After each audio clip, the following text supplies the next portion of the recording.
So in these PowerPoints, we're going to talk about budgeting for food and the food program. So it's our responsibility to provide nutritious and safe meals for children because it really affects the development of our children.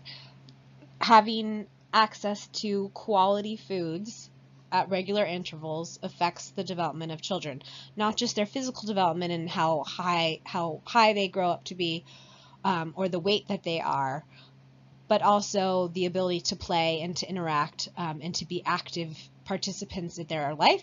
They need to have access to the nutrients that they need. And by providing this and role modeling good nutrition at school, or even making it part of training, we can influence some of those patterns at home for maybe children who have some food scarcity issues. So it's our responsibility to provide nutritious meals, but how that's achieved and how that's paid for is going to be up to your individual program. So if you're part of the food program, then you are going to have some of your food costs reimbursed.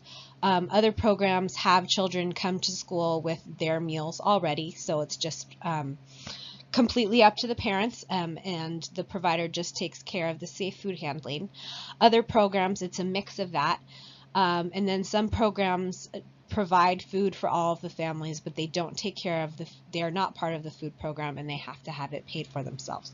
So there's a wide variety of how they pay for it, and we're going to talk about that in detail.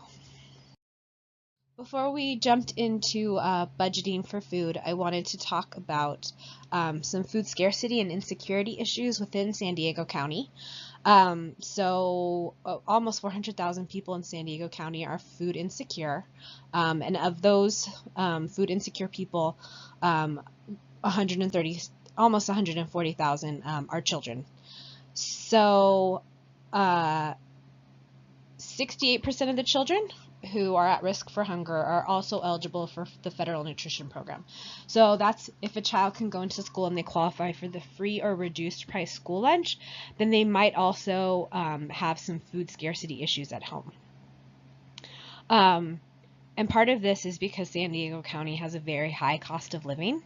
And then I found this out today when I was actually researching this, but Congressional District 52 has the highest food insecurity rate, which is at 14%, so 2% more than the rest of San Diego County.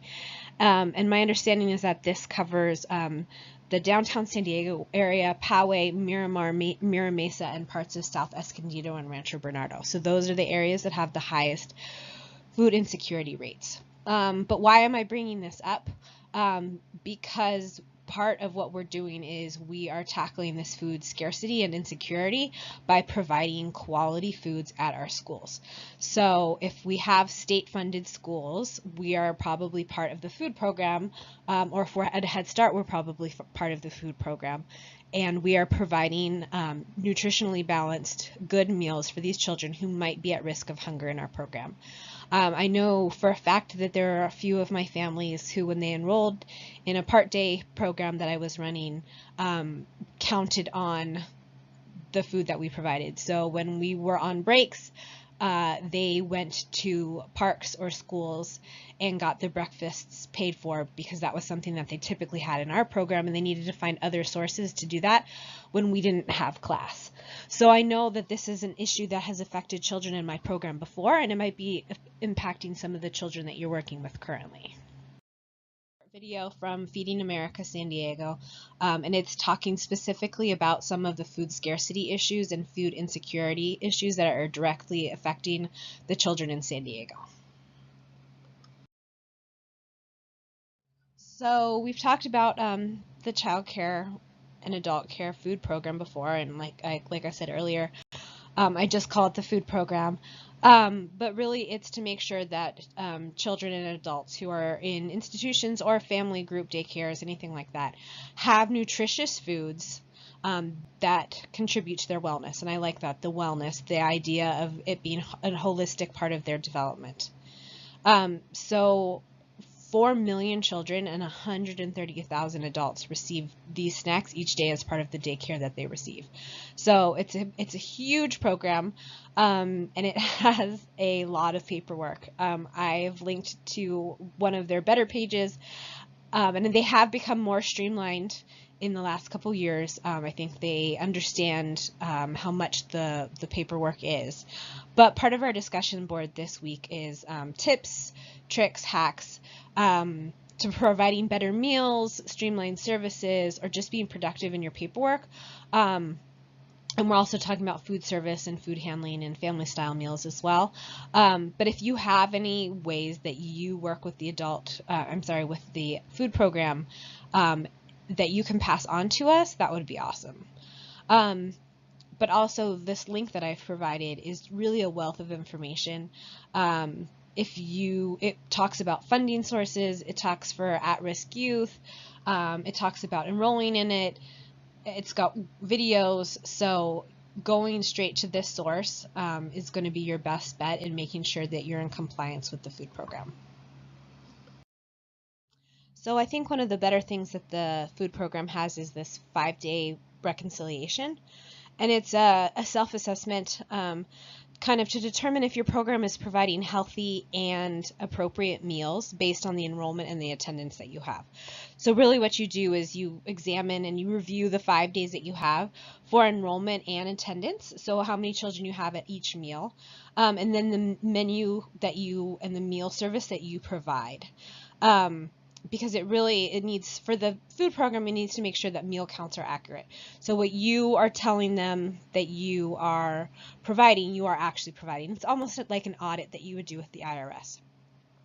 Why I bring it up, though, is I think it's a good tool for programs who aren't participating in the food program as well. It can be a guideline to look at your enrollment and your attendance numbers and then compare them to your actual food costs. To see if it's going to align with the forecasted budget that you have for the month or the year. So especially if you're a smaller program who's not eligible for the food program, or you're an FCC who also isn't part of the food program, this would be good to sit down and take food costs for a Monday through a Friday. So how much you actually spend with receipts, and then how many children are partaking in these meals, so you can get a cost per child of what you are paying for it, and then how that's going to link in with the yearly budget, what you've kind of forecasted for the year. So it's a really good idea. If you're in the food program, you have to do this. It's kind of your self-audit. But then also to take a look at it and try to do it for yourself if you're not part of the food program, to make sure that you're on track with your budget. So we're going to talk about meal planning specifically for our costs and then fitting in with our budget. So this week's additional reading is going to be Chapter 18, which is Planning and Serving Nutritious and Economical Meals. And it's from the Health, Safety, and Nutrition for Young Children, which is, a really classic text and a really, really good textbook for safety issues, health issues. And then she has quite a few chapters on nutrition as well. She really gets into it with nutritional deficits that children might have, nutritional needs that they need to have, and how we can provide for it. It was actually a text that I used in college, and now there are many more editions past, but it was really helpful, especially my first year as management, just making sure that my program was maintaining health and safety and nutrition standards. But really kind of what we're going to do is we're going to leave the federal payment program. It's a great program. And I think that everybody should, if they can, take part in it. Tom Copeland, the man who I spoke about in the policies and procedures part of this course, he really believes that programs that are reimbursed by the food program or partially reimbursed do financially better. So if you can qualify, that would be great for you, but we're going to leave the idea of the food program, and we're just going to talk about generally how we can provide and menu plan for our budget regardless of the funding source for our food. So when budgeting for food, you really live and die by your menu. A well-planned menu is going to save you in food costs, and flying by the seat of your pants is going to cost you. The licensing requirement is that it must be posted a week in advance. So you can't do it day by day. but you typically are going to do it weekly, monthly, or you're going to cycle your menus. So with monthly, the advantage of planning for a whole month is that you can sit down with your food person, or you can sit down as a management team, and you can come up with exactly what you're going to provide and make sure that you're budgeting for it that entire time as well. So looking at what prices are and knowing this is when holidays are, or this is when children are on a half day, something like that, so that you can plan exactly what your costs are for an entire month, and this will help you forecast more for your yearly budget as well. Weekly can be quite helpful as well. You do have to post it a week in advance, but you can do it for the weeks ahead of time to take maybe advantage of more seasonal produce. So knowing what's going to be in cost, and then taking advantage of the sales as well. FCCs and maybe smaller part-day programs, or even smaller school-age programs that do their own shopping or don't get deliveries, this is probably a good way to do it. And then there's cyclical menus where you cycle the same meals over and over. It does need to be enough varied.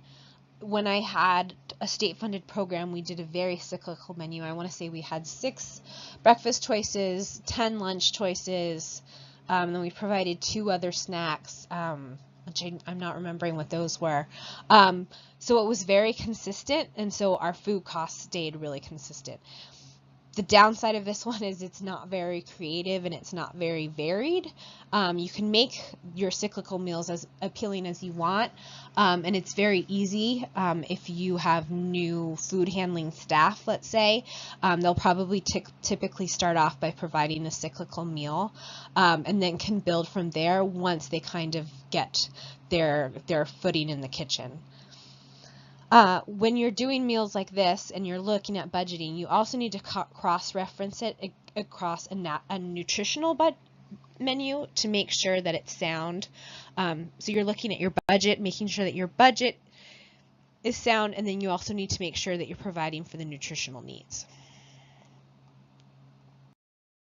So it's helpful to have a meal planning form for your nutrition, so that you can cross-reference it with your meal planning for costs. So you're taking a meal planning form like this that I've taken a picture of, and it's from just the health and safety book.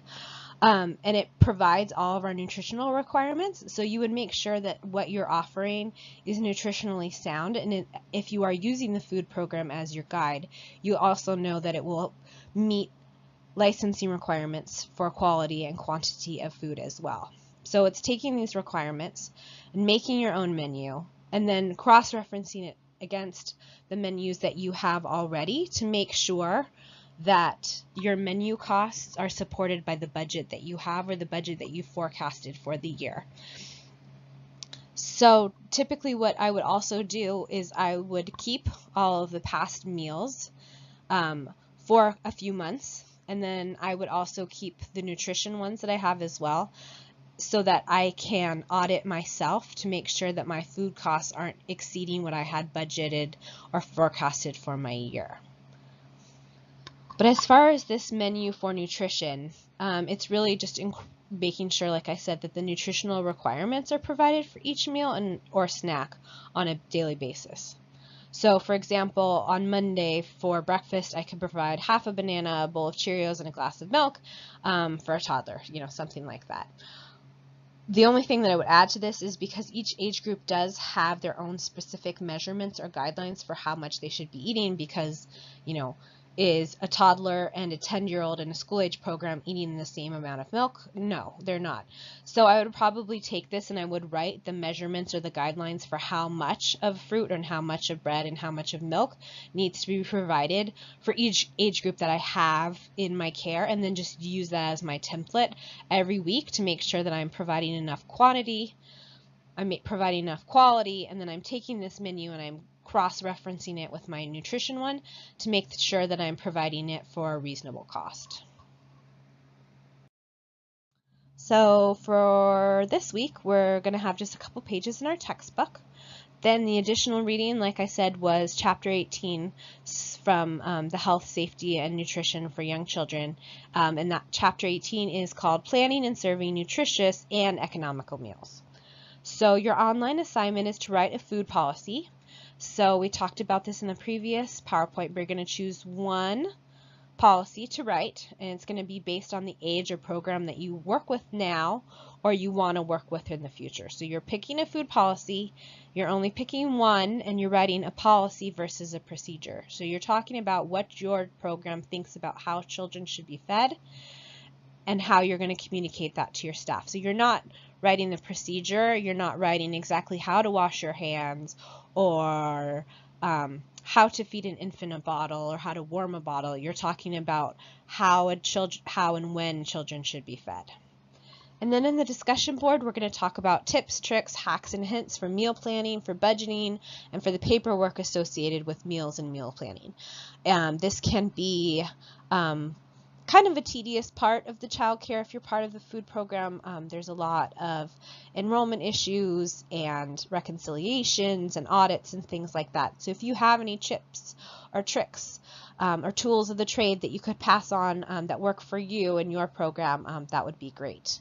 And then as additional resources for your director's file, if you wanted, I have food program guidelines for different age groups.